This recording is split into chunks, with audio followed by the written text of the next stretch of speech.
Hi, welcome to another episode of the Pure Property Podcast, where we talk about all things property and property investment. So in today's episode, we're joined by our guests, Mallam and Josh from Alliance. So thank you for joining us. It's good to have you on, and we do enjoy having this part of the podcast where we can bring sort of partners and developers on, just so our listeners can hear it from a first-hand perspective. Because obviously they're hearing from ourselves. Mouth. Yeah, exactly. Straight from the horse's mouth. They speak to us on a daily basis, where we obviously talk about developments and the ins and outs and what we see in the process we go through with the client. But they don't always see what goes on behind the scenes and hear the perspective of the developers or the master agents. So it's good to get the first-hand perspective and insight into what you guys do. So to kick things off, why don't you give a brief introduction to yourselves and what you do? Well, firstly, thank you very much for having us. Pleasure. Both look very well. Matt, you've got a glow. Thank you, do you know what? We just got back from Hong Kong. Well, he's always on holiday, isn't he? Yeah. I was trying to follow Josh. Huh? You're my inspiration, Josh. Man was always saying that you're on holiday, so I'm like, look, I want to be like Josh. All bought and paid for. How was the HK trip? Looked good?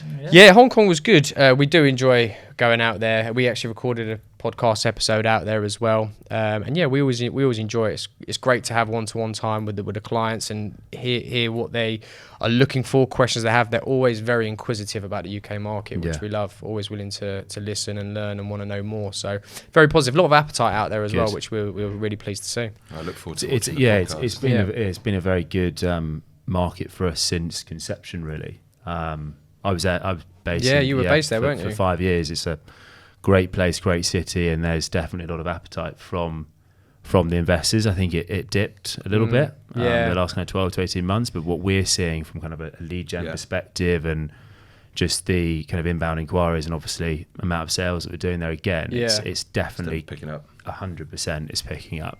So yeah, I'm sure you guys are finding the same in that region. We are. I'll tell you what's interesting actually before we go on to yourselves and what you guys do. I think what we found, and we'll touch on this briefly now, is Dubai was talked about massively when we're there. They're really sort of taking a shine into it. It's very early, very infant stage out there, because obviously, they're very big on due diligence. They have to be comfortable in the markets they go into. But I'd say 60% of the meetings we had, they're bringing up Dubai and asking questions about it, which, to us was quite interesting. So I can see that definitely increasing over the interim period for sure. It's an interesting market, Dubai, and obviously you guys operate there. Yeah. We don't. We have a very large office there. Yeah. And a team. But certainly the appetite and demand for Dubai real estate, where you'll have seen firsthand, seems to have increased. For sure. Absolutely massively in the last couple of years. Obviously we focus on UK, and that's where we put our money. We've got a couple of friends that bought things in Dubai. Yeah. UK's where it's at. No, we take your word for that, and we're still. It's on got there. the track record, doesn't it? Yeah. So we've seen that with Dubai. It is a new market. I guess that's one thing we definitely saw in the Hong Kong market. It's obviously the Hong Kong investors are very diligent with what they're looking at. So obviously they know the UK market usually has a property cycle. Yeah. So you can see why Dubai is still it's new. It's very skeptical. There's many reasons why people invest or even just hold money within the UK. I think, as I say, not an expert on Dubai at all. I suspect the main draw for everyone that moves there is the tax benefits. Yeah. Mm-hmm. And not that we can comment on their policies, but if that were to change, would that completely, hit the property market? And there's no shortage of land, so that's obviously what I think they have very flexible payment plans as well. Payment plans, Dubai, big which I think thing at the out moment there. is probably quite attractive for a lot of and international investors. It is the norm. Like, I think we always get most investors we deal with. I'd say not all of them are adverse and know a lot about the off-plan investing route, even though it's got massive benefits for investors. But in Dubai, that is just the norm. So local buyers out there, they don't even batten up. They know the benefits. That's how they buy, and it's just normal out there, which again is quite good. If you're on the ground there selling and you're selling to local buyers or sort of overseas buyers living out there. Yeah, it's very straightforward, and it's some great sort of opportunities. They're familiar with the process. Exactly that. Yeah, we're here. It's a bit more of an educational sort of process with the buyers some of the buyers that we deal with anyway on the off-plan stuff. Anyway, enough about Dubai. Back to you. Let's introduce yourselves. Let's introduce Josh and his new Tash. Whatever we can do, let's give us the big introduction. Don't worry. Well, I'll let you introduce your mustache, because I have no words for it, to be honest. I haven't named it yet. Slug. It's been around for, where are we now? 16 days. Years. I've been waiting for this moment a very long time to participate in Movember. So to be honest, I can't wait to get rid of it. I've had nothing but insults. Yeah. Zero compliments.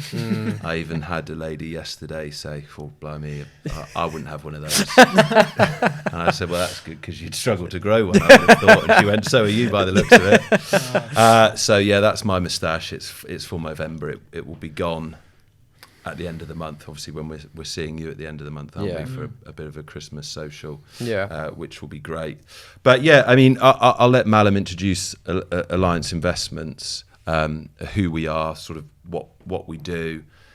I've been at the company, or part of the company, for a few years. Before that, I've been in property in various capacities in Scotland and in London for over 10 years.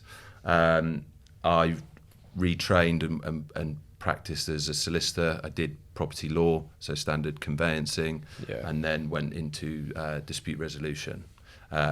Joined with Alliance a couple of years ago. I'd worked with them in a legal capacity, and you'll obviously be aware of some of the panel solicitors that we've worked with. That was initially me that introduced that. But I'll let Mallam speak about Alliance, and I'll jump in if anything's missed. Yeah. Mallam Grant, been at Alliance for nearly 8 years now. Wow. So Alliance Investments is one of the largest and leading master agents in the UK. We are a part of Property Alliance Group, one of the largest cross-sector developers in the Northwest. Within the Alliance Investments network, we have our own rentals and management company called Alliance City Living, so they can handle our investors' assets post-completion if that's what they want. Yep. And then we have our own development funding brokerage called Societas Capital. So they will, whether it's for our parent company or for our development partners, help them find the best lending options on the market for their residential and commercial projects. So that's a little bit of an overview of the business and the group and companies that surround us. Yeah. So do you remember when we first started working together? I do. It was a few years ago. Remember when we first met? Yeah. You had a bit less hair. I had a lot less hair. Yeah. I remember that, in was it Annabelle's, wasn't it? Yeah. Meeting for a coffee. I think we, it was actually, it must have been maybe 2 or 3 years ago, but it was actually a friend of mine who was based in HK that sent over, I think it was like an Instagram ad of yours. Yeah, probably. We We're all out over socials. and so your marketing team are doing a good job. Yeah. But the rest is history. The rest is history, It's been great working with you guys. Yeah. We've really enjoyed it, and you've placed, I don't know exactly, but a lot of your clients within the projects we're involved in. So, we're working and speaking to, not just you regularly and just Matt, but the rest of the team. I seem to be on their speed dial. Yeah. Which is great, which is exactly what we want. We want to be able to help and assist all of our partners and obviously subsequently their clients. Yeah, I think that's why our sort of relationship sort of gelled and blossomed quite quickly, because we definitely bought into yourselves when we saw the service and the level of service that you guys offered, not only us but the investors as well.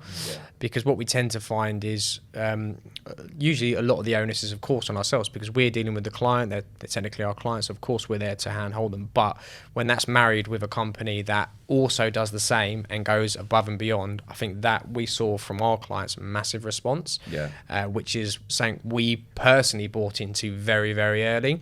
And as soon as we buy into that, obviously then our clients buy into that as well. So we're always confident in introducing our clients to the sort of developments and that we work with you on. It's building that trust, isn't it? Yeah, definitely. And I think obviously you always have to be sort of careful in the market that we operate in. We always want to do the best for our clients. And again, one of the things that stood out for ourselves was obviously it's always good when stuff's going good, but if there's little hiccups, there's questions or sort of roadblocks, you guys are on hand to deal with it firsthand as well, which for us is massive because, when you sort of collectively come together to deal with situations and help clients at those points, that's even bigger of a sort of result for them, and then they see that and see it as a benefit. So we've got really good experience so far. And I was going to say, I remember when I first met you guys up in Manchester. We went to the... I remember. I think you were late. Yeah, probably. Someone had missed their train, actually. Someone had missed their train, but we made it there in the end. But I remember straight away from the get-go, it was like, wow, this is... Obviously, we work with partners across the board, but in terms of, as Toby said, buying into you guys as well and what you offer, I think as well, even mentioning what you mentioned literally just there, is the fact that when stuff sometimes does go wrong, which it does, you guys, I remember straight away saying, like, look, we're here to help as well, which I think is massive in this industry because I don't think that always gets done. A lot of people hide away. Yeah. Which, that's one thing straight away that I think it's putting the client first, isn't it? Yeah. You know, let's just say there's a hurdle between the two sides. It's actually, what are we doing this for? It's making sure the client's position is safeguarded. Exactly. So we come together and try and resolve it, figure out a strategy. But with the kind of trip up north to see some of the kind of key regional cities that we build in, it's obviously, it's no coincidence we do that from the outset. It's to kind of demonstrate and showcase that, you know, what we do, quality of our projects, the amenities that we put into them, the communities that we build, that they're real. They are, and I think, look, I don't want to start kind of bad mouthing competitors or the industry. You know, we know there are flaws like every industry, but like you say, if you're discussing with your investors and saying, look, you know, you need to trust us, buying off plan 2.5, 3 years from completion. Yeah. If we can get you guys on board first, it is obviously then there's a knock-on effect to the investor. Yeah. Absolutely. But you're talking considerable sums of money, aren't exactly. you? You know, like that. Obviously, we all work with sophisticated investors. We've all put our own money into, you know, various property deals. Some have gone better than others, but you know, more often than not, you're dealing with most people's life savings. Yeah. And there's a level of responsibility, in my opinion, that comes with that. So if we can build that trust with you guys from the outset, because we don't want to work with everybody. Yeah. We don't just want to get the stuff sold. We want to get it sold to the right people. You know, that the item be, or the product be promoted in the right way. Because we actually want it to complete. We want people to enjoy the asset. We want people to make money, return money. Yeah. If they need to sell in the future, it's an easy sell. Yeah. Because the majority of our stuff does sell far in advance of completion. That everybody's happy, and it sounds simple, but not. You guys know not everyone has that same ethos. That is true. I think you especially yourselves, as you mentioned, all the sister companies and all those sort of embedded in the Alliance group, it's quite unique how you've got both hats on. So you've got developer and master agent. So how would you say that combo works out for yourselves, how you sort of deal with that, but also the benefits, because we know, but what's the benefits to clients? I mean, there's various benefits, obviously, to us. I think the most important benefit that should probably be portrayed to the clients is you know, visibility. Yeah. It's seeing everything from a bird's eye view. From, you know, if it's a project that we're building, then, you know, we're incredibly happy with the due diligence because the backing of the parent company and things like that is no problem. But if it's onboarding, you know, third party developers' sites, the due diligence process. That goes into that, and the experience and expertise and know-how from having, you know, various teams within the group to be able to sort of fall back on. Again, it allows you to promote with confidence the projects. It's like, well, okay, actually, if it's past Alliance's due diligence process is good. Yeah. Because, I mean, Matt, I can't even put a number to it, but the amount of sites we get offered. I was about to say.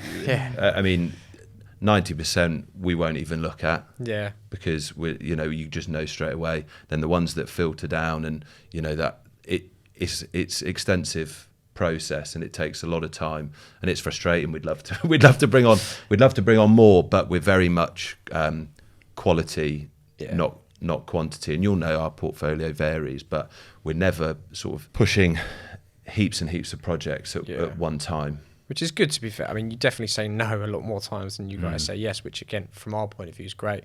It's great for the clients there. So I think that's, again, speaks volumes, which is good, because it's not easy, because as you guys know, there's a lot out there. You get presented a lot. And I think to be in that position as well, to be able to select the right ones, do that due diligence is a good position to be in, but also it's a position of responsibility, like you just mentioned. Yeah, absolutely. It's your reputation at the end. Yeah. If you bring on a project and you're sort of marketing it and we're marketing it and it sort of goes in a negative direction, that's your guys' reputation. I mean, we're in it for the long haul, right? Yeah. The name, the brand means everything. So it's not about quick wins. Yeah. It's really not. And, I don't want to go on about it, but we see it time and time again. Our sector has some pretty bad press occasionally. Yeah. And we're not interested in that. We're not, we say that to you time and time again. It's all about trust. It's all about brand. It's all about reputation, and it's invaluable having that combination. It really is, compared to other perhaps master agencies within our space that don't have that. Their due diligence process just can't be as extensive. I think also as well, it's the overarching parent company of Alliance Investments has been going since 1990. Yeah. So it's 35 years of experience in building long-standing relationships, whether that's with contractors, funders, architects, surveyors, town planners. Yeah. And Alliance Investments, we have access to that, and we can introduce those entities or individuals to our development partners, the third-party developers that we work with, which will help them optimise the sites that they're working on, that we're involved in, that obviously go on the track platform. Yeah. Where other master agents wouldn't have that. So that's obviously a kind of a USP. Yeah. And we've done that with some of the sites coming forward next year, slightly delayed with launching them, just crossing I's and dotting T's, but where we've loved a site, we've not loved the parties involved, reposition it so we are comfortable, because we want to have that national offering. We want to have projects across the board that meet everybody's price bracket and things like that, so you can service your clients. I think mainly funders involved, and contractors. So obviously we'll engage Societas Capital, and they will either review or assess or change the funding package involved. And what we love about that is it gives us full visibility on the financials of the developer or the project at hand, or it's changing the contractor to someone that 100% has the ability to deliver that project. No, that's good. And you mentioned obviously the experience there, sort of 35 years, which is great. So on that as well, with the experience of the company and also yourselves being in the property market for quite some time now, how do you see the current trends shaping up? Because we've had quite a, I wouldn't say turbulence, probably the best word to use. Interesting 4 years. Interesting 4 years, exactly. It's definitely not been a straight line. No. And the way sort of things are shaping up, trends, etc. How would you see those trends shaping up now? It's a very interesting question, and one that there's probably not a straightforward answer to. I mean, look, all you have to do is pick up a newspaper or turn on the telly. Not so much in I don't the last read the few newspaper months anymore. No. or look at there's certain the news papers anything. that I prefer than others. But it's been pretty doom and gloom, hasn't it, for the last 12 months? And we obviously see that from a client side in terms of borrowing and mortgage rates, also from a development funding side, cost of building going up. It's not just affecting your client, it's affecting everybody. Yeah. Right. And we've seen various issues across the industry. I think where we are now starting to see things cool. Yeah. It's on the right path now. Yeah. To sort of stabilisation. It's less volatile. Yeah. I think there's more certainty. Obviously, inflation's coming down, a couple of percent lowest it's been for 2 years. I think December was obviously a bit of an anomaly, isn't it, with Christmas and obviously everybody buying. Hopefully you buy me some good presents this year. I think I was off your list last year. Yeah, I'll get you a moustache comb. A bic. There you go, yeah. That'd be very kind, thank you. Hopefully it's an early present. So look, everything's sort of steering to the right direction. I mean, that's basically been the news, hasn't it? It's cost, energy costs. It has affected everybody. Yeah. It's starting to come down, caps coming down, Yeah. which we'll start to see, I would suspect, more reductions Q1 next year. Yeah. I don't really like to speculate. I don't like to comment on, banks saying this, banks saying that. But from, we can comment on what we see firsthand. Yeah. And to be honest, we've not actually seen a slowdown. Yeah. I agree with that. In business, have we? Can vouch I think for that there's always something, whether it's Brexit, COVID, mini budget, interest rates rising.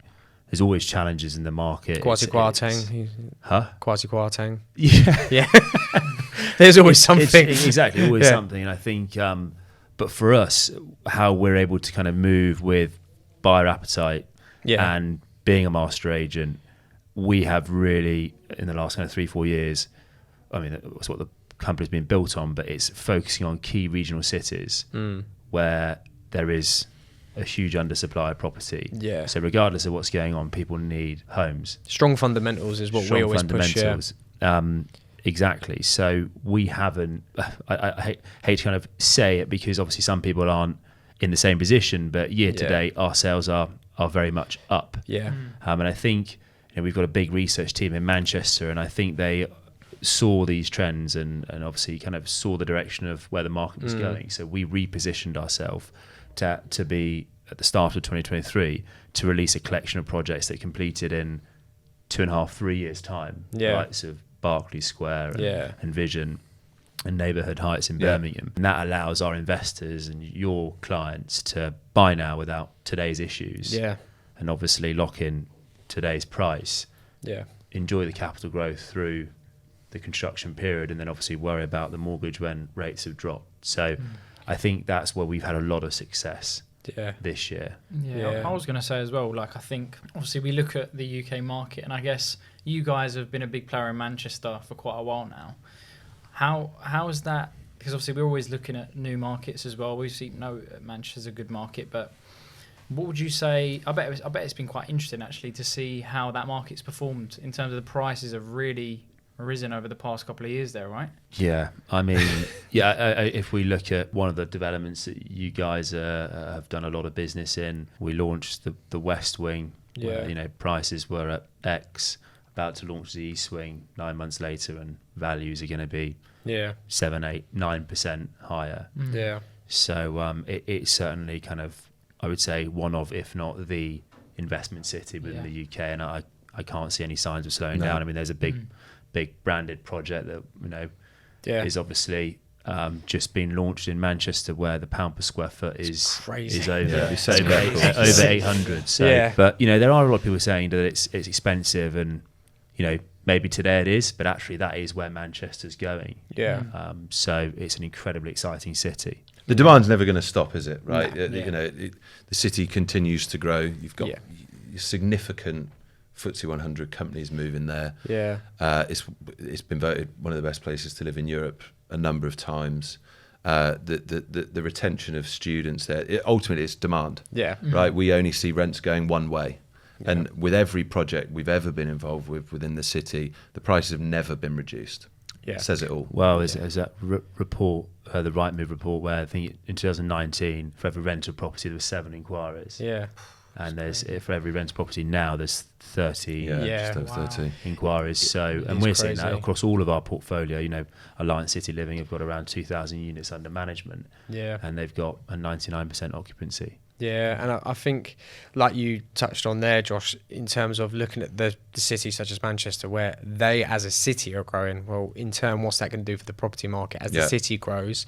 And those fundamentals are there. Of course, the demand's always going to be there. So that means the property market, as long as the levels are affordable, which, again, people think Manchester's expensive, but in comparison to the likes of London, it's not. It's still pretty undervalued in a lot of places, and that's why there's a lot of demand there. So I think that's quite important. And like you said, the trend of seeing things settle, I think we are, like you said, coming into that phase now. And once it does settle, I think obviously the market we experienced over sort of the COVID pandemic period, it's always nice to see prices jump up obviously so aggressively, but that's still an unpredictable market in a sense, because like, well, where are they going? How long is it going to last? Whereas yes, some people obviously want that aggressive growth, but sometimes when it does settle, when it's just a nice, balanced, steady growth, that's a better market. Yeah. Because you can forecast a lot better, you can manage, you can predict, you can see a longer way ahead, because there is more stability there. So I think that's good. And also, I said this a little while ago, I think on one of our podcast episodes, in 5-10 years time, if we look back and list everything that happened from COVID to today, and then we look at the property market and what prices did, especially in certain locations, you would not sit there and think that the property that you said, right, guess what happened to the property market when all this happened, they'd be like, well, it crashed. They must have dropped 20-30%. But then when you actually see how it actually performed, which again just underpins the strength of the UK market, we won't even bat an eyelid. We'll think, what, all that happened and the property market did that? Or we'll show the property prices and then we'll say, what do you think happened? Oh, that's probably a normal market. I think it all just falls back on the supply and demand imbalance within the UK. Yeah. Certainly kind of areas like Birmingham, Manchester and even London. It's educating people, isn't it? Because you can't, although the majority of people generalise the UK property market as if it's one market. There's hundreds of markets within the UK property market, as we all know. So it's about educating clients, and I don't want to go on this doom and gloom thing with the media, but people always buy property for various reasons, whether it's buy-to-let, obviously they're moving, creation of wealth. People's affordability will just slightly change. So instead of perhaps buying a 700 grand buy-to-let property in London, you can no longer afford that. Doesn't mean you can't afford a buy-to-let property. So then you start to look at these other cities and educating a number of clients, and you will certainly see this firsthand, that there are other places in the UK other than London. There are other places where you will see better returns, you will see better growth. And a lot of these people then they say, we've got a viewings team. And they'll take people, they'll do similar to what you did. They'll take them around Manchester, show them the site, show them the amenities, show them the facilities. They don't think that places like this exist outside of London. And it was kind of like, I don't want to sort of hone in on Oxygen Towers. You've seen Oxygen. Amazing. By Piccadilly. And it was like the first of its kind outside of London that offered that kind of 5-star hotel living experience, right? So it's, as we say, I think it's just massively educating people to these regional cities, because the demand will always be there. That's the thing. A lot of people, especially in the current market, don't invest now. It's like, well, no, just invest correctly in the right location and in the right asset. It's not timing the market is timing the market. Exactly. Our site in prime central Manchester, Vision. I'll let you keep that one for free. We just put the prices up 5%.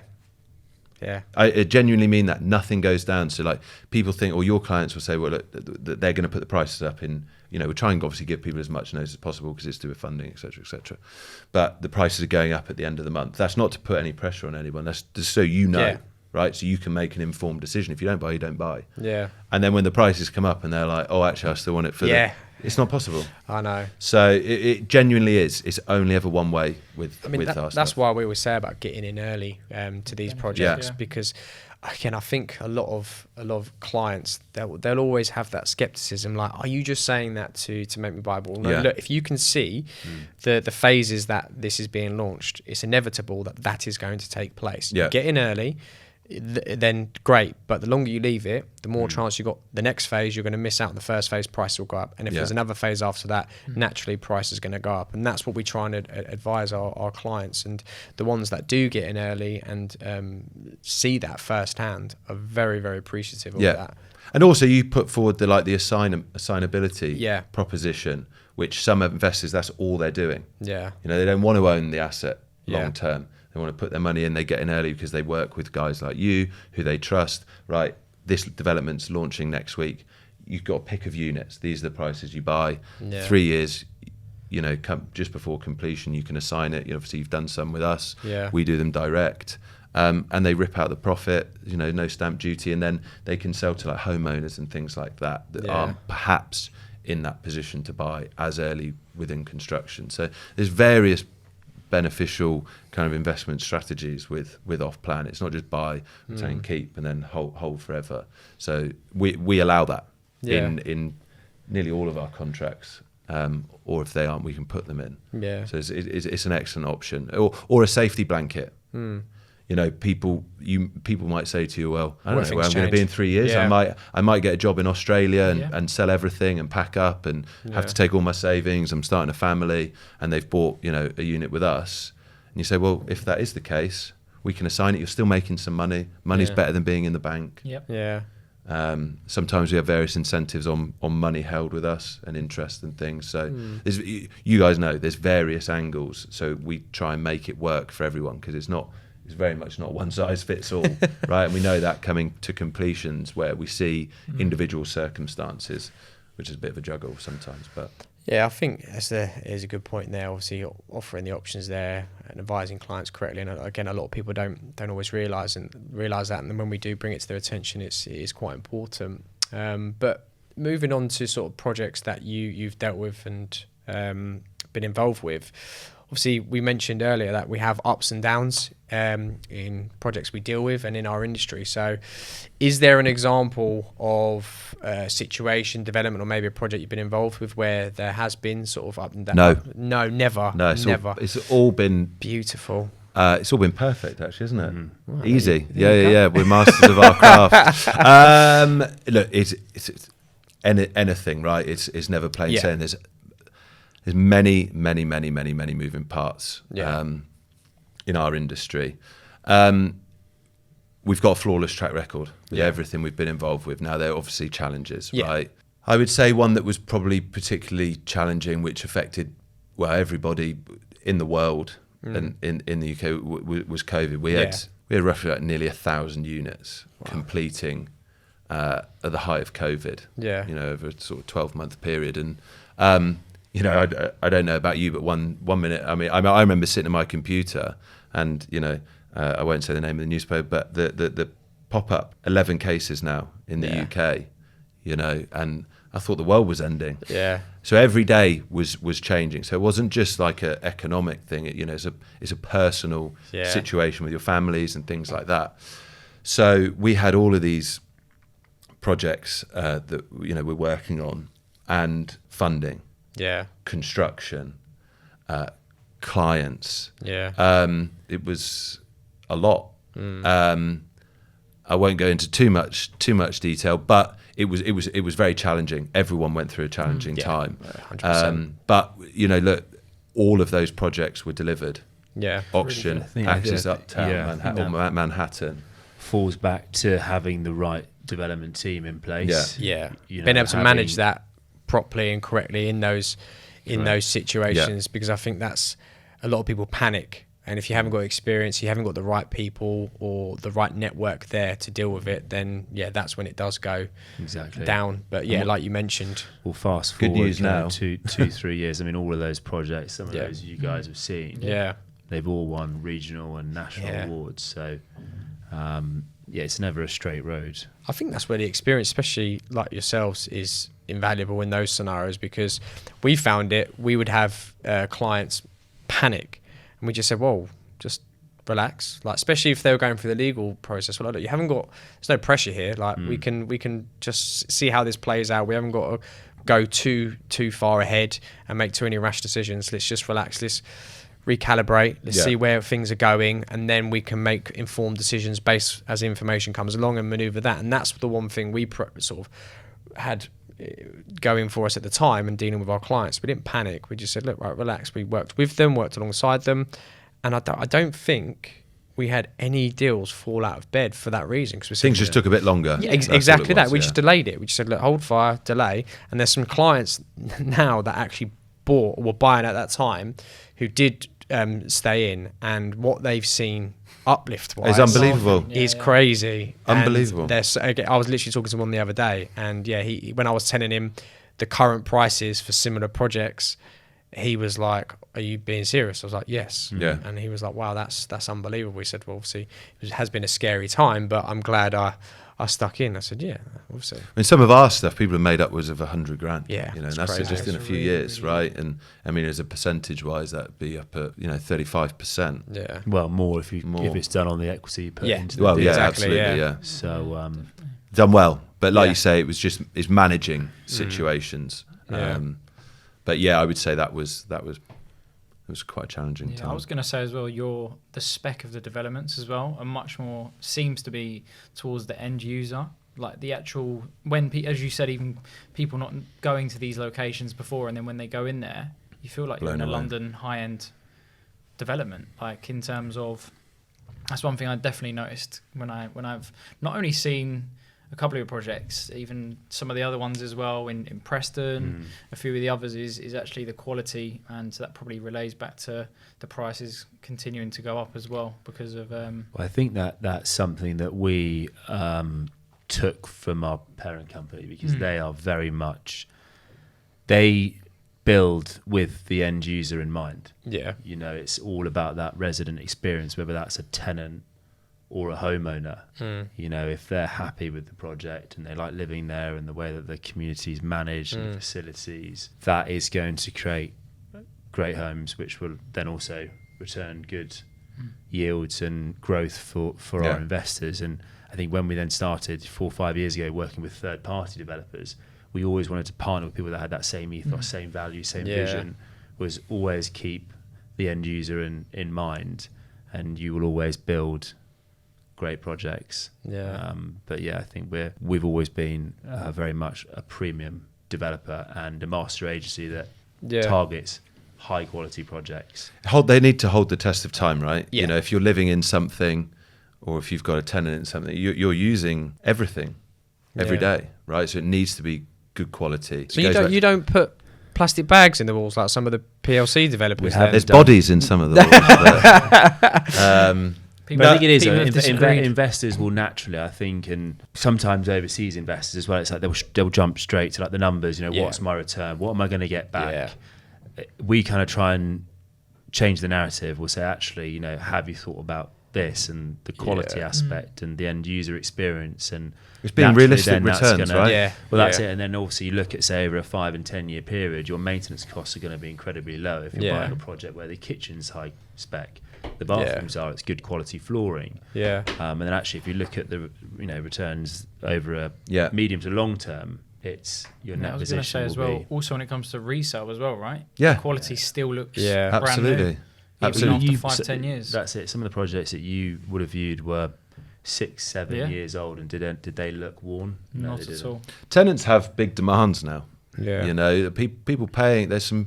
We've got some apartments in Manchester that are achieving London rents. They expect the best. And I think going back to that numbers thing is, anyone can inflate numbers. Just because you write down, it's X yield or X, that means nothing. Right. Again, it's taking it back to the reputation that we have. It's building long-standing relationships, delivering what we say we're going to deliver. People getting the money that we say that they'll get, or you say they get, and then going again and working with these clients for a lifetime. And then that resale, if something does need to happen or they do need to exit, there's a genuine appetite for what they are selling. Rather than building another poor quality development, where they say it's in X location, but it's actually not as desirable. 31% of our sales year to date, whether that's through direct sales team or through kind of key channel partners like Track, are either repeat buyers or really referrals. Which is something we're very proud of, and we want to kind of build on that. And that's because they obviously enjoyed the experience, the buying experience with us, and the support and guidance they get along the way. But ultimately, it's because they like the apartment, and it's delivering them returns that either what we said from the outset or better. I missed the point there where we were talking about the market. It's as I said, we can only go off what internally, and it's quite miraculous actually, because it wasn't the same last year, but just over 60% of our business this year has been UK domestic investors. Wow. I would say we're really probably similar lines. Which is amazing. Like our site, Berkeley Square, we've had so many local Mancunian investors purchase within that, which it's always a good sign, isn't it? It's the best sign. There's no better sign. We're always talking about strategic positions and things like that. Not, don't want to be part of these 5,000 unit master plans, etc., etc. And the fact that they've bought into it instantly, and a lot of them have actually bought to move in there come completion, which is almost unheard of. 3 years. They kind of have a choice at the moment. The way the market is, if you want good quality as well, and you want to be picking the best one, homeowner occupiers. It makes sense. It's a no-brainer to be honest. What I'd say as well, what I've noticed within more so your guys, what you guys offer is the fact that you've built in a lot more high-end amenities within the buildings, which I think is not always forecasted in this industry. As I think you were one of the first people to mention that it's since COVID, it's become a thing where a lot of people like within the building things on their doorstep, which I think what you guys do in terms of Alliance is provide really, really nice living amenities, which of course in turn does normally keep tenants staying for longer, which of course for an investor is really good news. Yeah, I mean, look, it's not needed in every project, right?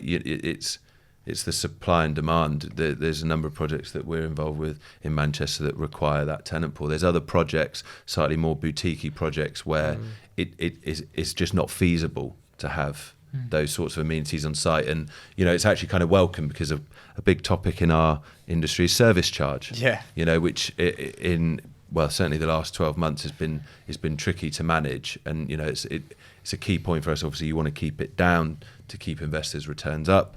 But when in these bigger projects where you have these amenities that can command higher rents and economies of scale brings that charge down, then absolutely they are invaluable. But within Manchester and the prime spots, I think that's another massive kind of USP to the Alliance Group and having those companies around us that support our clients and channel partners. I mean, I think along with interest rates this year, controlling service charge has been another very difficult thing for our space.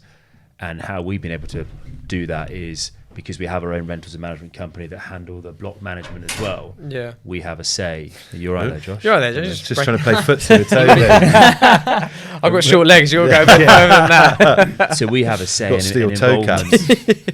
We have a say and involvement in that to try and control and reduce those costs, as opposed to using a third-party entity that's obviously going to be profit-led. Not necessarily have the same goal in mind as Alliance Investments. No, I think we obviously covered trends, the market, where we think it's going to be going in the short term. So to kind of wrap things up, what would you advise investors, either first time or any investors that you'd speak to at the moment?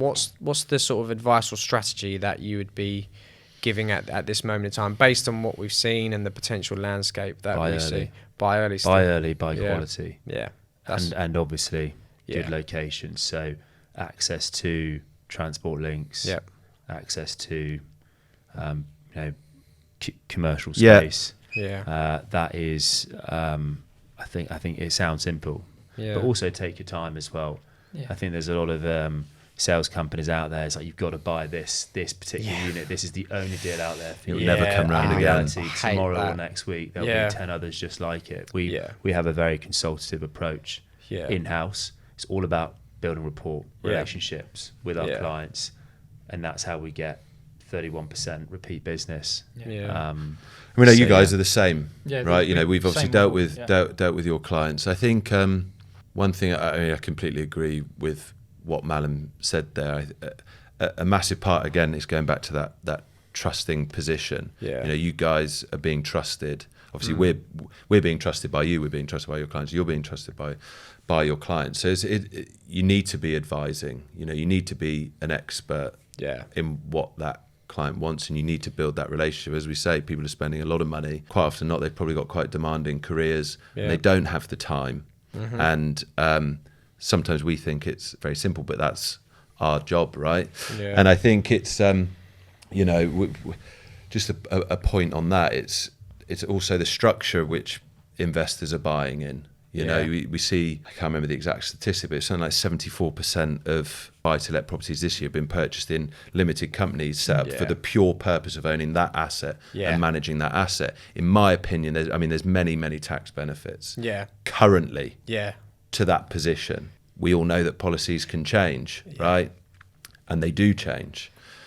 And I think that if that is a structure that somebody wants to go down, the whole picture needs to be provided to those individuals, because we've seen in some cases that actually that setup probably wasn't right for them, right for that individual. And although there might be cost savings now, I think it's a great situation if you're plugging all that money back in. It stays in the company. You're not taking out dividends, etc., etc. It's being reinvested. You're not reliant on that rental income. The majority of people are reliant on that rental, or that they want that coming in, which then that single company structure doesn't quite work. So I think we have an area of responsibility to educate people on that as well. It's not just the simple thing of, right, okay, you've got X amount of money, this project's in Manchester, you buy that. It's not that easy.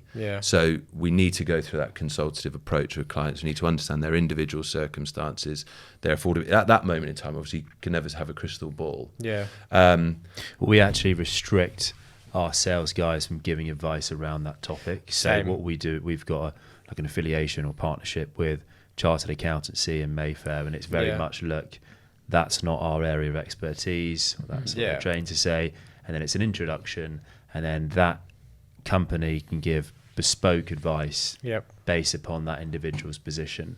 And then obviously they see whether it's worth it. Case by case basis, right? It's like I wouldn't expect the accountant to give direct property investment advice about a particular development that we're dealing with. Even likewise, some will. Some will. Mortgage brokers are the worst for that, and likewise, I wouldn't give direct advice like you just mentioned about accounting, about mortgages. I would say here's the correct person to speak to.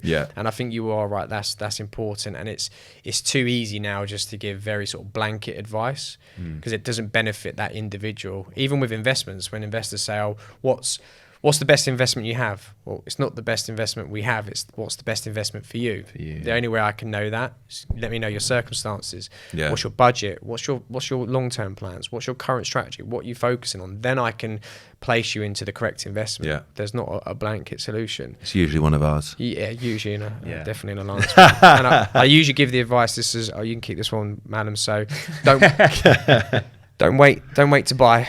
Buy and wait. Correct. There you go. On the same wavelength. Exactly there. I'll keep that one. Yeah. We nugget that. No, I think you should have, is it Gillette, the best a man can get? That's what you need advice. I'm more Venus, aren't I? Do you want to sing the song? You just need to get rid of it. Just sat here looking at it from the side profile. I'm not sure about it. It's flaky. I like it. I think you look, it gives you like a level of esteem. You look very, I don't know, established. I won't say what I think I look like. But 80s. Say that after. But 80s what? Magazine Porn model. star. Yeah, porn star. Yeah. I was going to say pop star. I think it was pop. I think you meant pop pop star. star. Yeah, there was a P. There definitely was a P. But I haven't sold out Wembley yet. Yeah. Stay tuned. Won't be long. Right. But any parting pearls of wisdom or anything you want to finish up on, guys? I mean, look, we really enjoy working with you. We've had a great relationship over a number of years. And I think we have built that level of trust and mutual respect. We're always keen to help you more. You've obviously got your ear to the ground just as much as we do, and we're always open to listening. We're always trying to find new sites and new areas and things like that. And you'll know, we did a bit of a sort of survey with a number of our channel partners to what people want. So then we can actually go out and find it, and that they then trust it because it's us that have brought it on. So I would just say let's just keep going. Let's just keep working together. So what's the projects you want to sort of plug that we got going with you, because we're always plugging them, but for this one, why don't you give a shout out to the ones? I think what Josh touched upon it. I think we've been slightly unlucky in terms of we've had, like we said, about challenges. We had 3 or 4 projects that we're meant to launch now, but actually, like going back to the kind of onboard due diligence, we want everything to be robust before we bring it to the market. So, and our clients will benefit from what we're doing now behind the scenes. We'll be launching them in January. So we've got an incredible range of pipeline. Just stay tuned. Watch this space then. Watch this. Watch this. Look, we want everything in a row, because there's no point in selling something if you can't exchange on it, right? It's just wasting everybody's time. So creating these legal packs, making sure everything is watertight, sometimes takes longer than. But I think in terms of the ones to watch for me, the ones to watch, we've got phenomenal opportunity north of the border in Scotland. That's really exciting, in a very exciting part of that city. Yep. With a very, very good developer. Nice. Our parent company, you would have heard of the project in central Manchester opposite Harvey Nichols. That will be coming to the market end of Q1. Will be one of the most iconic landmark Definitely projects. want to get in early. Yeah, 100%. Yeah. And then one on the south coast, which you guys are very much in the know on, which will be kind of targeting, I guess, some holiday lets. Yeah, holiday lets. That trend that we spoke about earlier, the trends, and there is definitely a trend now for the holiday lets sector, and it's getting bigger and bigger. Yeah, especially with more people holidaying in the UK now. Those assets are sort of great to have in portfolios. We just signed off a project in Sheffield, Nice. Newcastle, nice, and one in Milton Keynes actually as well. Interesting. We're looking at lots and lots. Yeah. Right. Yeah, lots and lots, and more in the PBSA space as well, which is an area that we've had huge success with. Yeah. In the pre-COVID. Purpose-built student accommodation. If nobody knows that. Exactly. And we had the last project we did, the Laceworks in Nottingham, was 222 units. Sorry. And all of those sold in 6 weeks. Wow. And there's a demand for it. Huge demand for that. So we're actively looking at opportunities in Leeds, Manchester, Cardiff, and Bristol in that space. So look, we're very active, and thank you for having us. We'll let you plug Vision and Berkeley Square. Yeah, don't worry, we do that every week anyway, so it's all good. Yeah, but no, if you do want to find out about their projects, obviously get in touch with ourselves and any of the sales team. And I mean, we already speak about them a lot anyway. But if you do have any interest, just let us know, and we can pass the details across directly and introduce you to them if you haven't had them introduced already. But right, gents, pint time. Yeah, I think a well-deserved coffee. Irish coffee is on the card, so we'll wrap it up. My favourite tequila's for sale across the road. Okay. Tequila Rosé. With that, Tash. You know me too well. We'll wrap it up there then. Right. Have you been to that bar before? It's Matt's favourite. Right. So thanks for joining us, and we'll catch you on the next episode. To all our listeners, thank you. Take care. Bye.